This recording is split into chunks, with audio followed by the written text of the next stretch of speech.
Hello students, आपका most welcome है smart rankers classes में। आज की वीडियो में मैं बात करने वाला हूं, यदि आप लोग केमिकल साइंस से सीएसआईआर नेट या गेट की एग्जाम देने वाले हैं तो आपको कौन कौन से मोस्ट इंपॉर्टेंट टॉपिक है जिसको आपको पढ़ना चाहिए, साथ में किस बुक्स की हेल्प से आप पढ़ सकते हैं, और यदि आप जो भी चैप्टर पढ़े उसका कितना वेटेज है, कितने मार्क्स का पूछा जाता है, तो वो सभी टॉपिक के बारे में आज मैं इस वीडियो में बताने वाला हूँ। तो सबसे पहले मैं ऐसा नहीं कि मैं पूरी सिलेबस के बारे में डिस्कस करूंगा, मैं केवल इंपॉर्टेंट चैप्टर का नाम बताऊंगा, जिसके लिए मोस्ट इंपॉर्टेंट जो बुक है मैं उसका नाम बताऊंगा, और किस बुक से आपको स्टार्ट करनी चाहिए और एडवांस लेवल तक जाने के लिए आपको किस बुक को फॉलो करना चाहिए। तो सबसे पहले मैं इनऑर्गेनिक केमिस्ट्री की बात करता हूँ। तो इनऑर्गेनिक केमिस्ट्री में जो मेजर टॉपिक है वो आपके हैं कोऑर्डिनेशन, ऑर्गेनोमेटालिक, केमिकल बॉन्डिंग और बायो इनऑर्गेनिक। ये 4 चैप्टर जो होते हैं वो इनऑर्गेनिक केमिस्ट्री में मोस्ट इंपॉर्टेंट होते हैं। अब जैसे कोऑर्डिनेशन केमिस्ट्री हो तो कोऑर्डिनेशन केमिस्ट्री को सबसे पहले आपको कहाँ से पढ़ना चाहिए, तो कोऑर्डिनेशन केमिस्ट्री अगर आपको पढ़नी है तो आप सबसे पहला कौन सा बुक स्टार्ट करिए, अजय कुमार स्टार्ट करिए। पहला नंबर अजय कुमार स्टार्ट करिए, कंफर्म। ये इजी लैंग्वेज में दिया गया है। अगर अजय कुमार आप नहीं स्टार्ट करना चाहते हैं, अगर आपके पास नहीं है, तो अगर आपके पास पूरी शर्मा है तो आप वहां से कोऑर्डिनेशन केमिस्ट्री स्टार्ट करिए। फिर यदि आप इन दोनों में से किसी भी एक बुक से स्टार्ट करते हैं, फिर इसके बाद आपको नेक्स्ट अप्रोच किस पे डालना है, मिसलर एंड टार पे डालना है। और मिसलर एंड टार का अगर आप पढ़ लेते हो, जैसे पूरी शर्मा पढ़ ली या मिसलर और टार पढ़ ली, ये दोनों से पढ़ लिए, फिर इसके बाद आप तैयार हो चुके हैं। फिर अगर आपको कहीं से और पढ़ना है तो आप एटकिंस को फॉलो करिए, ये 3 बुक्स फॉलो कर लेंगे, आपको कोऑर्डिनेशन और कहीं से पढ़ने की जरूरत नहीं। लेकिन हाँ, यदि आप एमएससी करते हैं, आपके पास एमएससी में प्रगति पब्लिकेशन की बुक है कीमती लाल की, तो वहां से भी आप स्टार्ट कर सकते हैं अपना। तब आप इसको पढ़ने के बाद डायरेक्ट मिसलर एंड टार को अप्लाई करिए, आपका कोऑर्डिनेशन बढ़िया हो जाएगा और आप बढ़िया ढंग से कोऑर्डिनेशन में नंबर भी गेन कर पाएंगे। नेक्स्ट आता है आर्गेनोमेटालिक। आर्गेनोमेटालिक के लिए सबसे बेस्ट बुक आप सबसे पहले स्टार्ट करिए पूरी शर्मा से। पूरी शर्मा यदि आप पढ़ लेते हैं तो पूरी शर्मा के बाद आप तुरंत क्या करिए, अजय कुमार पे जंप कर जाइए, अजय कुमार को आप पढ़िए। ये 2 जगह से अगर आपका तैयार हो सकता है तो आपका मैक्सिमम टू मैक्सिमम चीजें तैयार हो चुकी हैं। फिर आपको कहीं से नहीं पढ़ना है, बस 2 बुक सफिशियंट है। फिर आप क्या करिए, जो भी आपके पास क्वेश्चन पेपर है वहां के क्वेश्चन सॉल्व करिए, या अलग अलग जगह से जहां से भी आपको ऑर्गेनोमेटालिक के क्वेश्चन मिल पाते हैं वहां से क्वेश्चन को सॉल्व करिए। लेकिन अगर आपके पास फिर वही बात कि अजय कुमार की नहीं है, तो आप प्रगति पब्लिकेशन कीमती लाल जो आप एमएससी के दौरान लिए हुए थे वहां से पढ़ लीजिए। फिर इसके बाद आप बीडी गुप्ता या पूरी शर्मा को फॉलो कर लीजिए, वहां से भी हो जाएगा। फिर आपका केमिकल बॉन्डिंग आता है, तो केमिकल बॉन्डिंग के लिए मेरा बेस्ट ओपिनियन है कि पूरी शर्मा सबसे पहले पढ़िए, फिर इसके बाद जेडली पढ़ लीजिए। ये 2 बुक काफी सफिशियंट है। फिर नेक्स्ट आता है बायो इनऑर्गेनिक। बायो इनऑर्गेनिक के लिए भी आप जब अजय कुमार की बुक खरीदेंगे ऑर्गेनोमेटालिक की, तो उसमें बायो इनऑर्गेनिक दिया गया है, तो वहां से अगर आपके पास अजय कुमार है तो बायो इनऑर्गेनिक वहां से पढ़ सकते हैं। नहीं आपके पास है तो आप बायो इनऑर्गेनिक पूरी शर्मा से पढ़ लीजिए। अगर वहां पे भी अगर ये वाला भी बुक नहीं है तो आप एटकिन से पढ़ लीजिए, समझे। लेकिन कहीं ना कहीं से बायो इनऑर्गेनिक मेरा मानिए तो अगर आपको सबसे सही क्या पड़ेगा, आप 2 बुक तो सबसे पहले लीजिए। पहली बुक आप ले लीजिए अजय कुमार की ऑर्गेनोमेटालिक की। ऑर्गेनोमेटालिक अगर ले लेंगे तो आपकी बायो इनऑर्गेनिक और ऑर्गेनोमेटालिक एक बुक में हो जाएगी। फिर अजय कुमार की कोऑर्डिनेशन ले लीजिए, 2 बुक हो गया। फिर आप तीसरी बुक ले लीजिए पूरी शर्मा। तो 3 बुक आप लेकर के तैयारी करिए, बाकी इसके बाद आप जंप कर जाइए क्वेश्चन के अप्रोचिंग पे, कि क्वेश्चन कहाँ कहाँ से पूछा है, किस किस टॉपिक से पूछा है, वहां से आप पढ़िए। समझ गए। तो आप अजय कुमार की ये 2 बुक ऑर्गेनोमेटालिक, बायो इनऑर्गेनिक और कोऑर्डिनेशन के लिए लीजिए, और फिर एक पूरी शर्मा के लीजिए। ये 2 बुक आपके लिए मतलब मैक्सिमम चीजें आपकी कवर करा देंगी ये 3 बुक। फिर भी अगर आपको एक और कोई बुक अगर मान लो किसी रीजन की वजह से, या अगर आपको और थोड़ा सा एडवांस लेवल का बुक चाहिए तो आप मिशलर एंड टार्क ले लीजिए। मिशलर टार्क में भी सभी टॉपिक हैं, ऑर्गेनोमेटालिक भी है, कोऑर्डिनेशन भी है, केमिकल बॉन्डिंग भी, ये सभी टॉपिक है।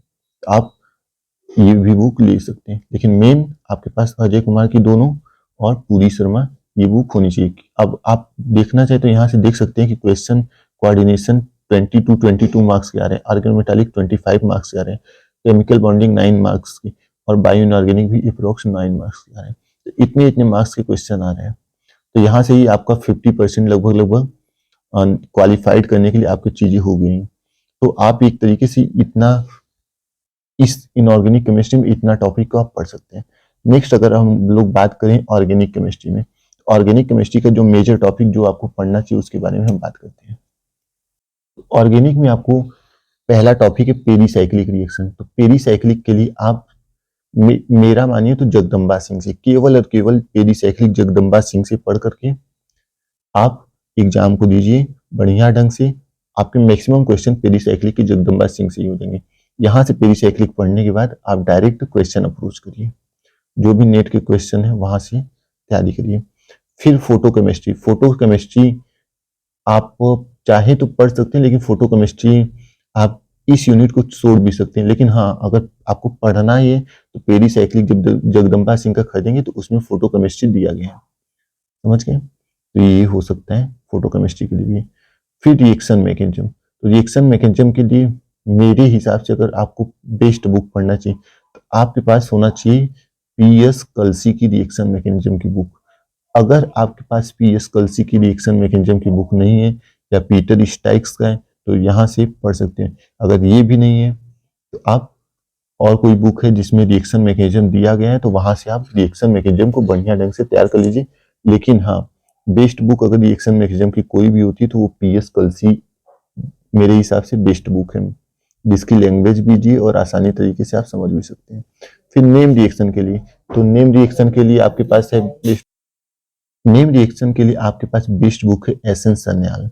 एसेंस सरन्याल में काफी ढेर सारे नेम रिएक्शन दिए गए हैं, तो वहां से आप नेम रिएक्शन भी पढ़ सकते हैं। और रिएजेंट्स भी आप एसेंस सरन्याल से काफी हद तक कुछ ना कुछ मतलब आपको काफी मिल जाएंगे रिएजेंट्स भी एसेंस सरन्याल से। फिर इसके बाद अगर आपको स्टीरियो केमिस्ट्री पढ़नी है तो स्टीरियो केमिस्ट्री भी आप पीएस कल्सी से पढ़ सकते हैं। तो पीएस कल्सी रिएक्शन मैकेनिज्म के लिए भी बढ़िया है और स्टीरियो केमिस्ट्री के लिए भी पीएस कल्सी मेरे हिसाब से बढ़िया है। फिर इसके बाद आपके पास रिएजेंट्स के लिए आपके पास एक बुक है organic chemistry, advance organic chemistry करके जगदम्बा सिंह की, वहां से पढ़ सकते हैं। और आप कैरेथस में भी देखेंगे तो आपके पास काफी रिएजेंट्स दिए गए। फिर इसके बाद स्पेक्ट्रोस्कोपी आता है, तो स्पेक्ट्रोस्कोपी के लिए मेरे हिसाब से आपके लिए बेस्ट पड़ेगा पीएस कल्सी का। अब मेरा अगर मानिए तो ये सभी टॉपिक वाइज बेस्ट बुक मैं आपको बताया हूँ, और इतने सारे मार्क्स के ऑर्गेनिक केमिस्ट्री में जो इंपॉर्टेंट चैप्टर है वो है, मतलब ये चैप्टर आपको एग्जाम में तैयार करके जाना ही जाना पड़ेगा। अब मेरा क्वेश्चन है कि आप मानिए तो इतना बुक तो ले नहीं सकते, तो आपको कौन सी बुक्स लेनी चाहिए। तो मेरा अगर मानिए तो आपको कुछ बुक्स लेनी चाहिए, जैसे क्लेडन एक महंगी बुक होती है, लेकिन आपको अगर आप CSIR नेट की तैयारी करते हैं तो आपके पास क्लेडन होना चाहिए। ये बेस्ट बुक है ऑर्गेनिक केमिस्ट्री को अच्छी ढंग से समझने के लिए, क्योंकि अब जो नेट का क्वेश्चन आता है वो केवल एक सिंगल टॉपिक पे नहीं आते हैं, उसमें कंबाइंड क्वेश्चन पूछे जाते हैं। मतलब कुछ पॉइंट उसमें अलग अलग टॉपिक से उठाए जाते हैं। मतलब अगर तुमको कोई रिएक्शन दे दिया जाएगा तो उसमें रिएक्शन मैकेनिज्म का भी कॉन्सेप्ट रहेगा, स्टीरियो केमिस्ट्री का भी कॉन्सेप्ट रहेगा, रिएजेंट्स का भी कॉन्सेप्ट रहेगा। तो एक सिंगल टॉपिक पे क्वेश्चन पूछे नहीं जाते हैं, कंबाइंड कॉन्सेप्ट के ऊपर क्वेश्चन पूछे जाते हैं। तो इस वजह से आपके पास एक क्लेडन होनी चाहिए पहली बुक। दूसरी चीज नेम रिएक्शन के लिए एसेंस सरन्याल होनी चाहिए। तीसरी बुक कैरेथस होना चाहिए, कैरेथस से आपको रिएजेंट्स मिल जाएगा और पेरीसाइक्लिक रिएक्शन मिल जाएगा, तो यहाँ से मिल जाएगा। फिर स्टीरियो केमिस्ट्री के लिए आपके पास पीएस कल्सी होनी चाहिए, और स्पेक्ट्रोस्कोपी के लिए भी क्लेडन है ही, साथ में पीएस कल्सी है, तो वहां से भी आप समझ सकते हैं। तो ये बुक्स आपके पास होनी चाहिए। लेकिन अगर आपके पास कुछ नहीं, आपके जीवन की अगर मेन उद्देश्य नेट को क्वालिफाइड करना बस है, तो आप इतने बुक्स के चक्कर में मत पड़िए। आप क्या कर सकते हैं कि कहीं से कोई भी जो भी आपको बेस्ट चैनल लगता है वहां से आप सब्सक्रिप्शन लेकर के आप ऑनलाइन पढ़ाई करिए और वहां से नोट्स बना सकते हैं। या फिर आपके पास दूसरा ऑप्शन ये हो सकता है कि आप जैसे ऑनलाइन में कुछ प्लेटफॉर्म ऐसे होते हैं जो कि नोट्स को प्रोवाइड कराते हैं। जैसे आप गूगल पे सर्च करेंगे तो आपको CSIR नेट का कंप्लीट नोट्स या फिर कंप्लीट बुक्स भी मिल जाएंगे आपको, तो वहां से आप ऑर्डर करके भी बुक्स मंगा सकते हैं। लेकिन उसका मेन उद्देश्य यही रहेगा केवल CSIR नेट पास करना, बाकी उसमें आगे पीछे का कोई भी सिलेबस इंक्लूड नहीं किया रहेगा। लेकिन अगर बुक्स खरीदेंगे तो उसमें आपको मेन मतलब बहुत सारी चीजें दी रहती हैं जिसको आपको सिलेक्टिव फॉर्म में पढ़ना पड़ेगा। तो आपके ऊपर चॉइस है कि आप क्या करना चाहते हैं। फिर आप आपके पास फिजिकल केमिस्ट्री का जो टॉपिक है। तो फिजिकल केमिस्ट्री का अगर टॉपिक आप लोग देखिए तो फिजिकल केमिस्ट्री में आपके पास क्वांटम है। तो क्वांटम के लिए सब लोग तो बहुत सारे बुक्स करते हैं, जैसे यहाँ पे 4 बुक्स हैं। मेरे पास तो यहाँ पे जितने बुक्स आप देख रहे हो कोई भी ऐसा बुक नहीं है कि जो कि मेरे पास नहीं है। मेरे पास इसमें से सभी बुक्स मेरे पास है। और अगर आप चैनल में देखेंगे तो आपको बहुत सारे बुक्स की रिव्यू भी कराया गया है। तो क्वांटम केमिस्ट्री के लिए मेरे हिसाब से अगर बेस्ट बुक है तो केएल कपूर है। आप क्वांटम को स्टार्ट करना है तो पूरी शर्मा पठानिया से स्टार्ट करिए और केएल कपूर से पढ़िए। ये 2 बुक से अगर आप पढ़ लेते हैं तो क्वांटम मुझे लगता है कि काफी हद तक तैयार हो जाएगा आपका। फिर आपको अगर क्वेश्चन उठाना है तो एटकिंस से क्वेश्चन उठा के पढ़ लीजिए। फिर थर्मोडायनेमिक्स आता है। तो थर्मोडायनेमिक्स के लिए सबसे बेस्ट आपके पास बुक है के मिश्रा करके, यहाँ से आप पढ़िए। दूसरा बुक अगर आपको कोई पढ़ना है तो वो आप पूरी शर्मा पढ़िए। मैंने थर्मोडायनेमिक्स का केएल कपूर का देख रहा था लेकिन मुझे उतना खास नहीं लगा। आपको बेस्ट यही लगेगा के मिश्रा का और पूरी शर्मा का। यहाँ से आप तैयार करिए, बढ़िया आपका थर्मोडायनेमिक्स भी तैयार हो जाएगा। फिर इलेक्ट्रोकेमिस्ट्री मेरे हिसाब से आपको सबसे पहले पूरी शर्मा पढ़नी चाहिए, फिर केएल कपूर पढ़नी चाहिए। ये जो ओपी अग्रवाल का यहाँ पे एक बुक लिखा गया है, ये वास्तव में जब कोई लड़का या लड़की जब तैयारी करती हैं जेईई की तब वहां पे ओपी अग्रवाल की एक बुक आती है केमिस्ट्री के लिए। तो वहां पे इलेक्ट्रोकेमिस्ट्री काफी बढ़िया दिया गया है, तो इस वजह से यहाँ पे उसका नाम लिख दिया गया। वैसे आप लोग पूरी शर्मा खरीदेंगे तो यहाँ से क्वांटम भी तैयार हो जाएगा, थर्मोडायनेमिक्स के लिए बेटर है और इलेक्ट्रोकेमिस्ट्री के लिए भी बेटर है। फिर आपके पास ग्रुप थ्योरी के लिए आपके पास सबसे बेस्ट बुक है एस वरदलक्ष्मी, यहाँ से आप पढ़ सकते हैं। साथ में आपके पास पूरी शर्मा लिए हैं, वहां पे भी आपको ग्रुप थ्योरी बढ़िया ढंग से दिया गया, वहां से भी आप तैयार कर सकते हैं। फिर एक आता है मॉलिक्यूलर स्पेक्ट्रोस्कोपी, फिजिकल केमिस्ट्री का ये टॉपिक है। मॉलिक्यूलर स्पेक्ट्रोस्कोपी में भी आप पूरी शर्मा से पढ़ सकते हैं, उसमें भी काफी हद तक चीजें दी गई हैं। बैनवेल एक बुक आती है, वहां से भी आप पढ़ सकते हैं। फिर केमिकल काइनेटिक्स, अब केमिकल काइनेटिक्स भी आप पूरी शर्मा से पढ़ी, बाकी आप लैडलर से भी पढ़ सकते हैं, केएल कपूर से भी पढ़ सकते हैं। और जनरल एप्टीट्यूड के लिए आप क्रिस्टी वर्गीस की एक बुक आती है, वहां से आप पढ़ सकते हैं। तो अब आपके सामने जितने भी यहाँ पे बुक्स हैं और किस बुक से आपको पढ़ने चाहिए और कितने कितने मार्क्स के कौन कौन से टॉपिक आते हैं, ये सभी आपके सामने दिया गया है। अब सबसे बड़ी जो दिक्कत आती है किसी भी बच्चे की, वो दिक्कत ये होती है कि सर इतने सारे बुक्स हैं, मैं किस बुक को पढ़ूं, किस बुक को ना पढ़ूं, पढ़ूंगा तो क्या सभी चीजें याद रहेंगी या मैं भूल जाऊंगा। सबसे बड़ी चीज ये होती है कि किस तरीके से बुक को पढ़ा जाए, और बुक यदि पढ़ भी रहा हूं तो किस तरीके से उसको ध्यान में रखा जाए। इतना तो टाइम है नहीं कि बार बार मैं बुक उठाकर सभी चीजों को रिवीजन कर सकूं। तो इसका मेन क्या होना चाहिए, कैसे इसका सॉल्यूशन निकल सकता है? तो मेरे हिसाब से सबसे बेस्ट इसका सॉल्यूशन निकलेगा कैसे। सबसे पहले आप अपने लेवल के हिसाब से आप सेलेक्ट करिए कि आपको किस सब्जेक्ट को सबसे पहले स्टार्ट करना है पढ़ना। अगर आपको इनऑर्गेनिक स्टार्ट करना है या ऑर्गेनिक स्टार्ट करना है या फिजिकल स्टार्ट करना है, तो किस पॉइंट को स्टार्ट करना है। अब मान लो आप इनऑर्गेनिक स्टार्ट कर रहे हो, तो इनऑर्गेनिक में आपके पास जितने मैं 4 चैप्टर बताया हूं, इसमें से 2 चैप्टर आसान है और जो 2 चैप्टर है उसमें के भी आगे के पोर्शन आसान है और पीछे वाले पोर्शन के हैं थोड़े से हार्ड हैं। तो सबसे पहले आप स्टार्ट करिए केमिकल बॉन्डिंग की। फिर केमिकल बॉन्डिंग जब आप पढ़ लेते तो बायो इनऑर्गेनिक पढ़िए। फिर बायो इनऑर्गेनिक के बाद कोऑर्डिनेशन पढ़िए। फिर कोऑर्डिनेशन के बाद आप ऑर्गेनोमेटालिक पढ़िए। तो मैं बता दिया कि किस तरीके से आपको पढ़ना है, लेकिन क्या जब आप इसको पढ़ोगे तो उसको याद कैसे रख पाओगे? या डायरेक्ट बुक को पढ़ोगे तो क्या आपको समझ में आएगा? नहीं आएगा। किसी भी बुक को आप अगर डायरेक्ट इसमें पढ़ेंगे तो आपको नहीं समझ में आएगा। तो इसको पढ़ोगे कैसे?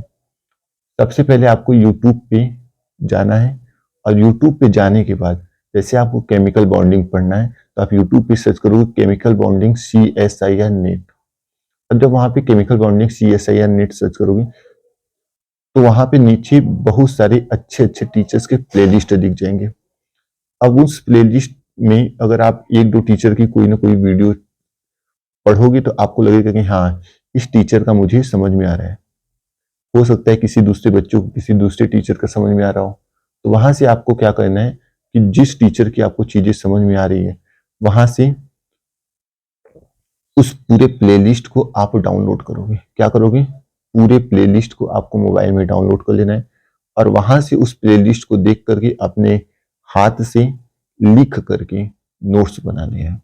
पहली चीज, जब आप उस प्लेलिस्ट को देख करके नोट्स बना लोगे अपने हाथ से, तो वहां पे आपको काफी चीजें तैयार हो चुकी होंगी और आपके पास एक बढ़िया नोट्स भी हो चुका होगा। फिर इसके बाद आपको क्या करना है?